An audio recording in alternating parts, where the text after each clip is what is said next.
I'm at Pine Grove Furnace State Park. Starting my hike this morning, headed up towards Carlisle. It's 54 degrees. Feels pretty nice this morning. Hope it stays nice all day and the rain stays away. This is the Pine Grove blast furnace, which was used for making iron.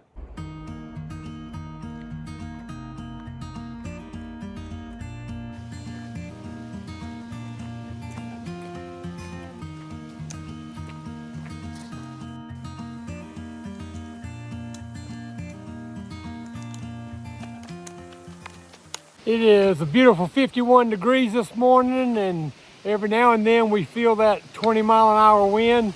But down here in the trees, it's pretty well protected.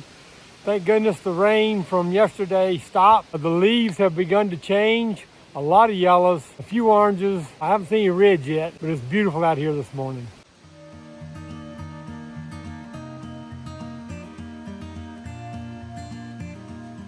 Today is my first hike with trekking poles. Had to retire my hiking stick. It made it over 1,100 miles with me. I cut down that stick down at my granddad's place. I really hoped that it would make it to Katahdin with me, but I need something that I can pack into my gear, take on a plane if I got to. Getting used to something new today.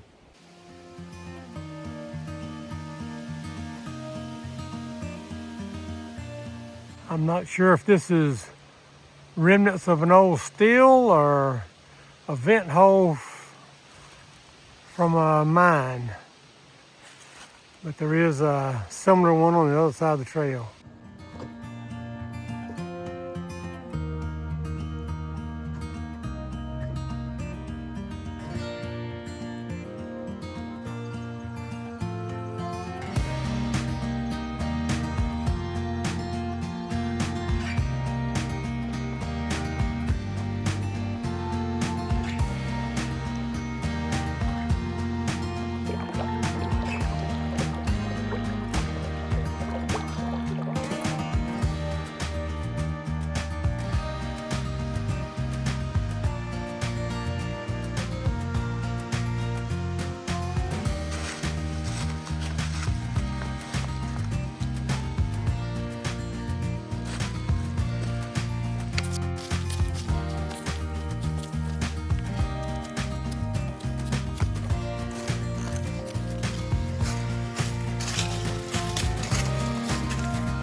I've climbed just a little over a mile from the shelter. It was a pretty tough little climb there, but it's time to shed a layer and get rid of my headlamp. And here comes the sun over the top of the mountains. And one great benefit of staying in the shelter with somebody that's going the opposite direction you, they let you know what's ahead. So Spider-Man last night told me that I had about 2 miles of up and down in the rocks and then several meadows. That's great. Well, I believe this is my 4th center point of the trail milestone that I've come to. Well, since that's the 4th center point monument that I've come across, it's pretty obvious that the trail has been added more miles in the south than it has in the north. But that's okay. Hopefully that was the last center point. Coming out of the woods into several pastures. Sign back there said it was maintained by Cumberland Valley Club. So I assume that this is Cumberland Valley. I'm headed towards the town of Bowling Springs.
Crossing York Road outside the town of Boiling Springs in an AT parking area.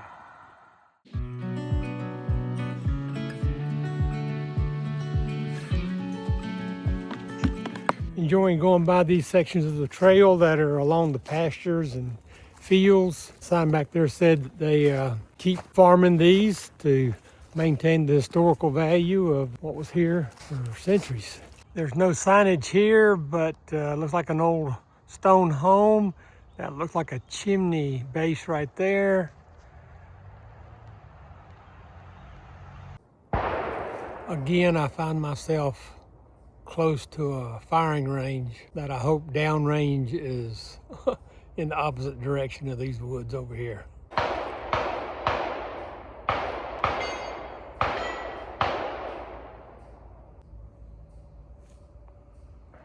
Yikes.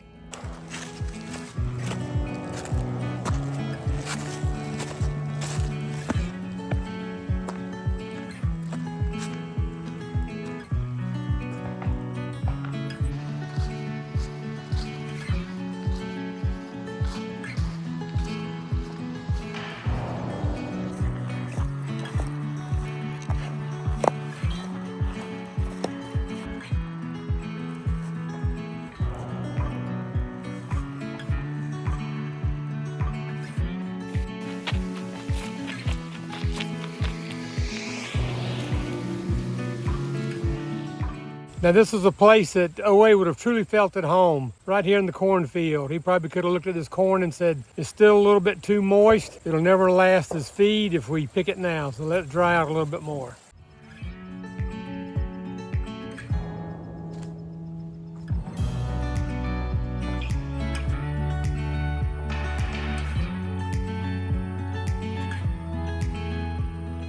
Came across a family cemetery plot back there. One of the dates on the tombstones was 1775. I reckon those folks were true early colonists or settlers for this area and for our nation. Crossing the Pennsylvania Turnpike. Pretty noisy and busy road.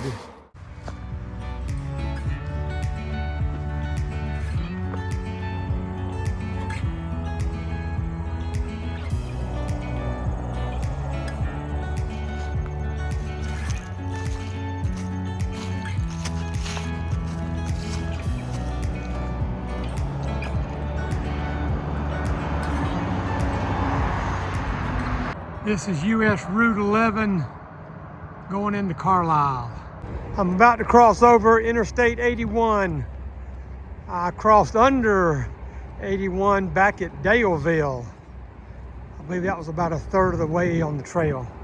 Cutting across another field. This one evidently had corn in it. A little bit of hay out by the road.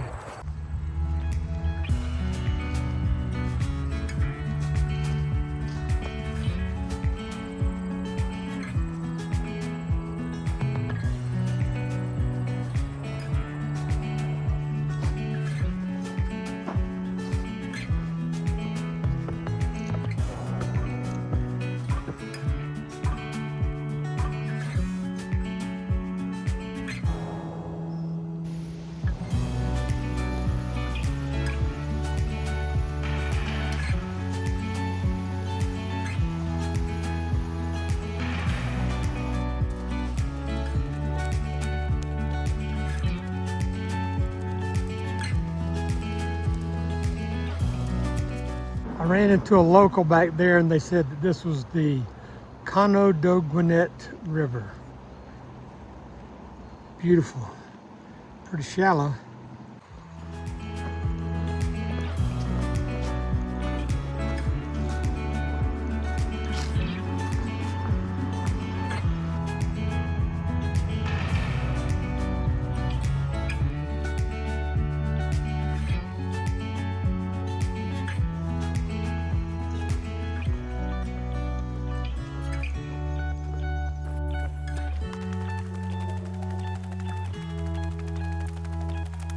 Started this morning at Sherwood Drive. Had to go into Carlisle last night. Had a meeting to attend, but I was there in time to get a shower, go get a nice calzone, and join a meeting before getting a good night's rest in the hotel. Back on the trail this morning, headed up to Duncannon. It's 48 degrees, a lot more elevation today. Yesterday was cruising through the fields and pastures. Today's climbing a mountain and hopefully ridge running.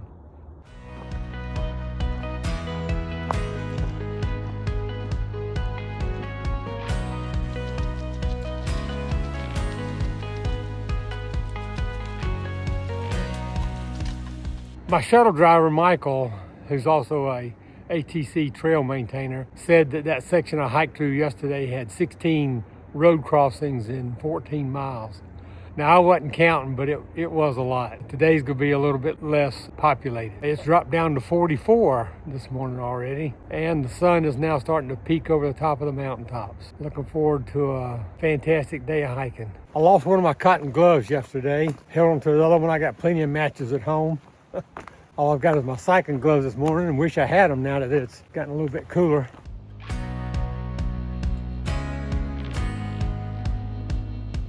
I'm about 3 miles in on the trail this morning. The first 2 miles were pretty gentle, and then that last one had about 850-foot climb in it, so I shed a couple layers. I just stopped at the Darlington shelter to check out their privy. They got a nice remodeled shelter and privy. Looks pretty good up here this morning. The temperature's starting to warm up a little bit. Feels great.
Stopped about 6/10 of a mile back, filtered water, filled up my bottles, and decided to eat lunch. The next 6/10 of a mile was about a 550-foot climb. Far Out told me that it was only 4.2 miles ahead, so I got part of the way up that climb. I dumped half a bottle of water out, which is something I don't usually do. I got up to the top of the peak, and it says it's 6 miles away. Far Out has let me down.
This is Duncannon. Boy, that last section looked like somebody was playing a joke on us. That was the ugliest, rockiest, nobody had been on that trail I've seen in a while. Yesterday spoiled me. Today was a doozy. Glad to be here.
For a blast furnace for make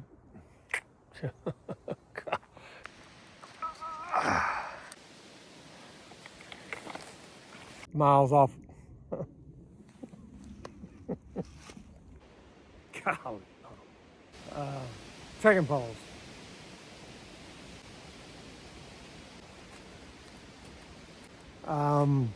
My, that's just